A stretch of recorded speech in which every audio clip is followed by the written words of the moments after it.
Meskipun nantinya kita akan menggunakan pakan dari pabrikan atau bahkan sama-sama dengan menggunakan pakan alternatif, tapi tetap saja ada pembeda mengenai hasil antara ternak pembibitan dan juga ternak pembesaran.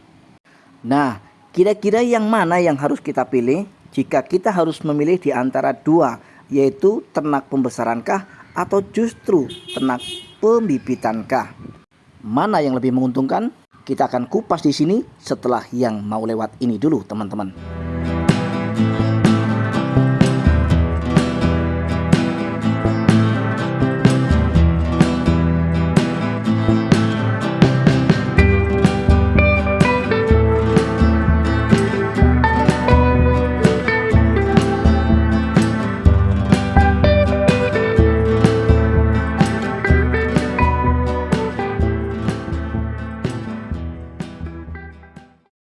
Bismillahirrahmanirrahim. Assalamualaikum warahmatullahi wabarakatuh. Jumpa kembali di channel Jadi Sultan TV, salah satu channel yang akan selalu membahas mengenai seputar ternak ayam.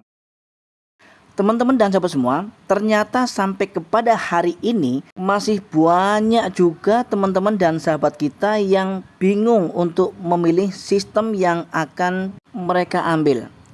Mereka bingung harus memilih yang mana di antara sistem pembibitan ataukah justru sistem pembesaran. Karena kedua sistem ini sama-sama memiliki kekurangan dan juga kelebihan.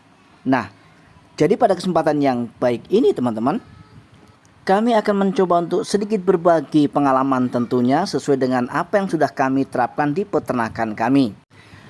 Sebetulnya antara sistem pembibitan dan juga sistem pembesaran, meskipun selisih angka untuk masalah hasil, tetapi selisih itu adalah selisih yang tidak signifikan teman-teman. Antara 11 dan 12 saja sebetulnya. Dan sama-sama memiliki kekurangan di antara kedua sistem ini. Tetapi yang paling saya rekomendasikan, jika memang teman-teman mau mengawali usaha ternak ayam kampung, khususnya adalah untuk ayam kampung silang Bangkok, sebaiknya teman-teman gunakan sistem yang mana di daerah teman-teman itu mudah secara pemasaran. Karena pemasaran di wilayah kami Kabupaten Batubara belum tentu sama dengan pemasaran di wilayah teman-teman. Jika saya harus memilih untuk sistem pembesaran, karena memang di wilayah kami sangat mudah untuk penjualan sistem pembesaran. Daya serap atau daya beli masyarakat terhadap daging ayam kampung ini masih cukup besar di wilayah kami. Dan dengan begitu teman-teman dan sobat semua, dengan masih banyaknya peminat daging ayam kampung di wilayah kami, tentu saja semakin terbuka lebar peluang untuk usaha ternak ayam kampung. Dan secara otomatis bagi mereka masyarakat yang memang hobi beternak ayam kampung, mereka pasti akan membuka usaha ternak ayam kampung dengan mencari bibit-bibit ayam kampung untuk diternaknya. Sehingga yang mereka butuhkan adalah DOC. Sehingga dengan begitu otomatis kita yang saat ini sudah beternak tidak akan kesulitan dalam hal penjualan DOC teman-teman. Sehingga dengan begitu mau ternak pembibitan maupun ternak pembesaran kalau di wilayah kami tetap sama-sama jalan. Nah, tetapi yang akan kita bahas kali ini adalah kekurangan serta kelebihan ketika kita ternak pembesaran maupun pembibitan. Tentu saja sesuai dengan pengalaman yang sudah dipraktekkan ya di kandang kami. Kita akan mulai dari ternak pembibitan terlebih dahulu. Salah satu kekurangan ketika kita memilih untuk ternak sistem pembibitan adalah ketika sang indukan yang kita ternak tidak mampu untuk memproduksi telur dalam jumlah banyak, atau boleh dikatakan tidak lancar bertelur. Ini yang akan merugikan kita. Kenapa kita rugi? Ya karena ternak pembibitan pada dasarnya kita hanya mengharapkan hasil daripada DOC. Bagaimana mungkin kita bisa untung ketika indukan ayam kita hanya mampu memproduksi telur dalam jumlah sedikit? Jika hasil produksi telurnya sedikit, maka secara otomatis hasil penetasannya juga pasti akan sedikit. Itu belum lagi dipotong atau dikurangi potensi untuk telur itu tidak menetas atau gagal menetas.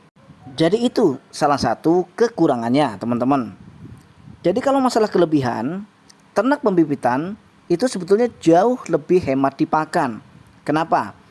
Karena ternak pembibitan itu kita hanya ngurusi indukan. Bagaimana supaya indukan ini mampu untuk memproduksi telur dengan lancar. Sedangkan indukan ayam ini mau kita kasih makan apapun mereka akan tetap makan sejauh makanan itu adalah makanan yang memang aman untuk mereka makan.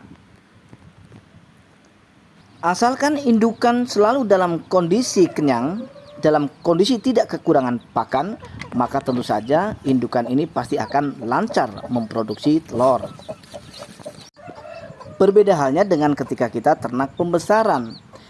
Ternak pembesaran kita hanya membesarkan DOC dari usia semenjak mereka dipisahkan dari sang indukan. Terserah usianya berapa, mau 3 hari, mau 2 hari. Tapi untuk rata-rata sesuai dengan pengalaman kami di usia 3 hari kita baru pisahkan DOC ini dari sang indukan dan kemudian kita akan rawat. Nah, jadi untuk membesarkan atau merawat DOC yang usianya baru 3 hari sampai kepada menuju panen, tentu saja penuh dengan halangan dan rintangan ya teman-teman dan sahabat semua. Karena anak ayam usia 0 sampai kepada usia paling tidak 2 bulan itu adalah termasuk masa-masa keemasan. Masa pertumbuhan yang mana di masa-masa ini rentan sekali terhadap penyakit teman-teman. Dan ujian terbesar untuk ternak pembesaran ya di sini di usia 0 sampai kepada paling tidak 2 bulan. Usia ini boleh dikatakan masa-masa kritis, dan jika kita berhasil untuk melewati masa kritis ini, maka 95% kita pasti akan berhasil untuk panen teman-teman. Jadi kalau menurut saya teman-teman dan sahabat semua, lebih memilih ternak pembibitan atau pembesaran secara simpel, sebetulnya kita lebih simpel pembesaran. Kenapa? Resikonya kita hanya satu, yaitu kita hanya dituntut untuk membuat DOC ayam ini tetap hidup paling tidak sampai kepada usia 2 bulan. Sedangkan untuk ternak pembibitan kita mempunyai 2 resiko. Resiko pertama, indukan malas untuk bertelur atau tidak mampu untuk memproduksi telur secara lancar, dan resiko kedua adalah pada penetasan teman-teman. Karena belum tentu dari 10 butir telur yang mereka ngerami teman-teman dan sahabat semua itu akan berhasil menetas semuanya ya. Terkadang ada yang hanya 5 menetas, ada yang 6 dan 7 menetas, dan lainnya gagal. Maka dengan demikian teman-teman dan sahabat semua, ada 2 resiko yang bisa merugikan kita ketika indukan ini tidak bisa menetaskan telur-telurnya dengan sempurna.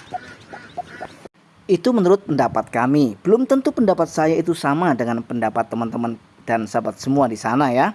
Dan kami rasa teman-teman dan sahabat semua cukup sampai di sini perjumpaan kita kali ini.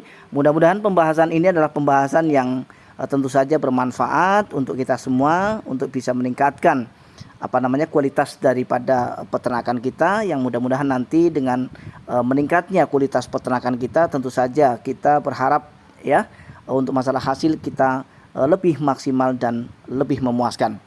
Akhirnya saya Jari Sultan TV Mondir mohon maaf atas segala kekurangan teman-teman. Insya Allah kita akan diberi kesempatan kembali untuk berjumpa kembali di video-video Jari Sultan TV berikutnya.